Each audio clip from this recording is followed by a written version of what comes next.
Friends, ఎవరైనా 5000 సంవత్సరాలు జీవించి ఉండగలుగుతారా? విజ్ఞానము గాని మరియు తర్కశాస్త్రం కూడా ఏమాత్రం ఒప్పుకోవు. ఏ మనిషి అయినా ఇన్ని సంవత్సరాలు బతకడం అసంభవం. మనం కూడా ఒప్పుకోం, అది మనకు కూడా తెలుసు. ఈ భూమి మీద ఏ మానవుడు కానీ ఏ జంతువు కానీ 5000 సంవత్సరాలు బ్రతికి ఉండలేవు. కానీ మన భారతదేశంలో ఒక స్థలం ఉంది. అక్కడి వారు అనేదేమిటంటే, ఒక వ్యక్తి అక్కడ వేల సంవత్సరాల నుండి జీవించి తిరుగుతూ ఉంటాడని. అతను తన శరీరం మీద గాయాలు మానడం కోసం రాసుకోవడానికి పసుపు నూనె అక్కడి వారిని అడుగుతాడంట. ఆ వ్యక్తి మహాభారత కాలం నాటివాడు. ఈ రోజు వరకు కూడా బ్రతికి ఉన్నాడని అంటారు. ఆ వ్యక్తి పేరు అశ్వత్థామ. ఈయన కౌరవుల తరఫు నుంచి పాండవులతో యుద్ధం చేశాడు.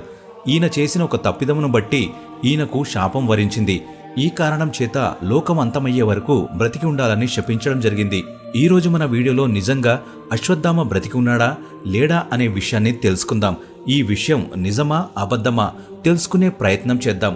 మహాభారత యుద్ధంలో ఎంతో మంది వీరులు తమ వీరత్వం చూపి యుద్ధంలో భయకంపితులను చేశారు.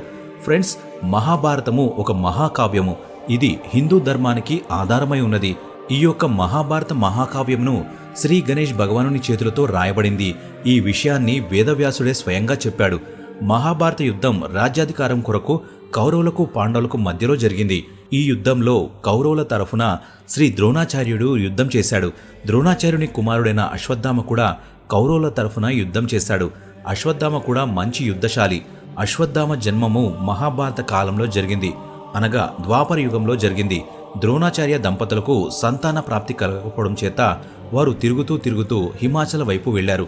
అక్కడ సిద్ధేశ్వర్ మహాదేవ శివలింగంను దర్శనం చేసుకుని పూజ అర్చనలు చేసి ఒక కుమారుడిని పొందుతారు. ఈ అశ్వత్థామ దేవుడైన శివుని యొక్క ఒక భాగమే అని అంటారు. అశ్వత్థామ జన్మించినప్పుడు ఆ ప్రదేశంలో గుర్రంలాగా ఒక పెద్ద శబ్దం చేశాడు. ఆ శబ్దము అక్కడ అన్ని దిక్కులా వినబడింది.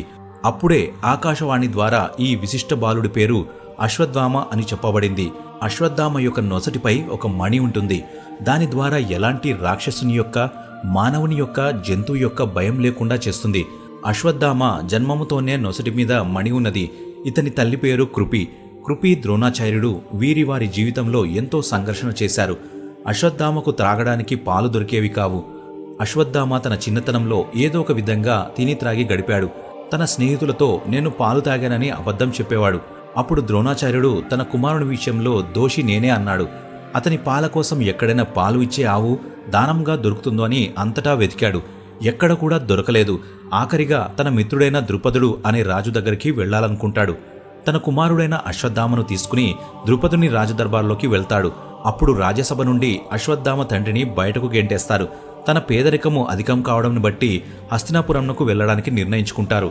అక్కడ కౌరవులకు పాండవులకు శిక్షణ ఇస్తూ అశ్వత్థామకు కూడా శాస్త్ర, అస్త్ర మరియు జ్ఞాన శిక్షణ ఇస్తాడు. ద్రోణాచార్యుడు కౌరవులకు పాండవులకు ఇద్దరికీ గురువుగా ఉన్నాడు. కానీ మహాభారత యుద్ధంలో హస్తినాపుర సింహాసనం కొరకు కౌరవుల తరఫున యుద్ధం చేయడానికి నిర్ణయించుకున్నాడు. తన తండ్రి మాదిరిగానే అశ్వత్థామ కూడా కౌరవుల పక్షమున యుద్ధం చేయడానికి నిర్ణయించుకున్నాడు. కౌరవుల సేన యొక్క సేనాధిపతిగా పాండవుల యొక్క యుద్ధవీరులను అనేక మందిని పడగొట్టాడు. ఘటోత్కచుని నేతృత్వంలో రాక్షసుల సేన వారిని ఆక్రమించినప్పుడు కౌరవులు అక్కడ ఉండిపోయారు. కాని అశ్వత్థామ ఒక్కడే అక్కడ నిలబడి ఘటోత్కచుని కుమారుడైన అంజనపర్వను చంపిపడేశాడు. అశ్వత్థామ ఘటోత్కచుని కూడా గాయాలను చేశాడు. అశ్వత్థామ వలన కౌరవులకు ఎవరి అవసరం లేకుండా ఉండేది. ద్రోణాచార్యుడు మరియు అశ్వత్థామ పాండవులకు యుద్ధంలో ఆటంకంగా ఉండెను. అప్పుడు శ్రీకృష్ణ పరమాత్ముడు యుక్తిగా ఆలోచించి ద్రోణాచార్యుని పరాజితుని చేయాలని అనుకుంటాడు. యుక్తిగా శ్రీకృష్ణుడు అబద్ధపు ప్రచారం చేయాలని ధర్మరాజుతో అన్నప్పుడు ధర్మరాజు అబద్ధంతో యుద్ధం చేయడం నాకు ఇష్టం లేదని అంటాడు.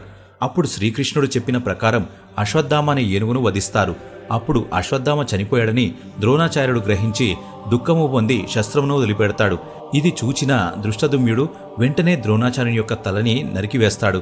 ద్రోణాచార్యుడు చనిపోయిన తర్వాత పాండవులు మహాభారత యుద్ధం గెలిచారు.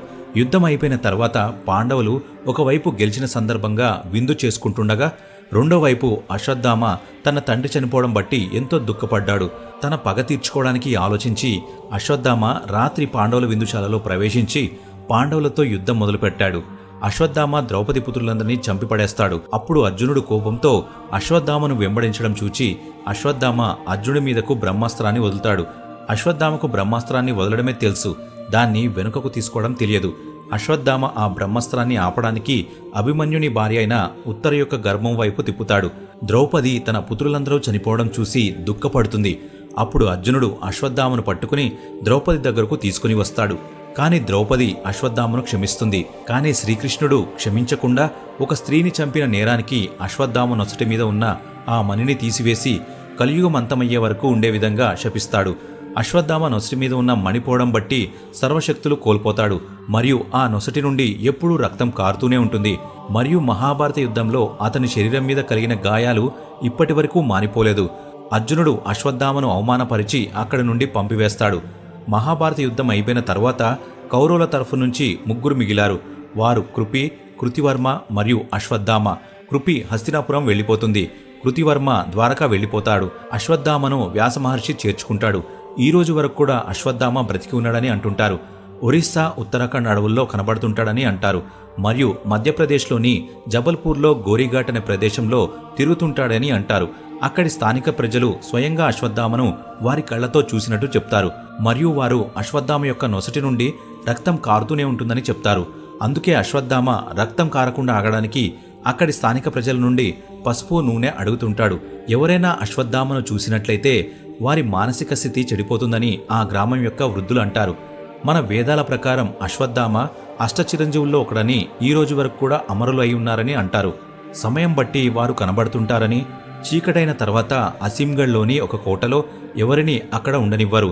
ఎందుకంటే అక్కడ ఉన్న శివలింగం మీదకి పువ్వులు, నీళ్లు వస్తాయి. కోటలోకి ఎవరు వెళ్లకుండా తాళాలు కూడా వేస్తారు.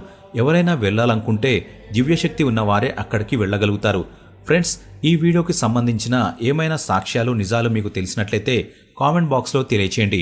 ఈ వీడియో కనుక మీకు నచ్చినట్లయితే లైక్ చేయండి, షేర్ చేయండి, సబ్స్క్రైబ్ చేసుకోండి. ప్రక్కనే ఉన్న బెల్ ఐకాన్ని ప్రెస్ చేయడం మర్చిపోకండి.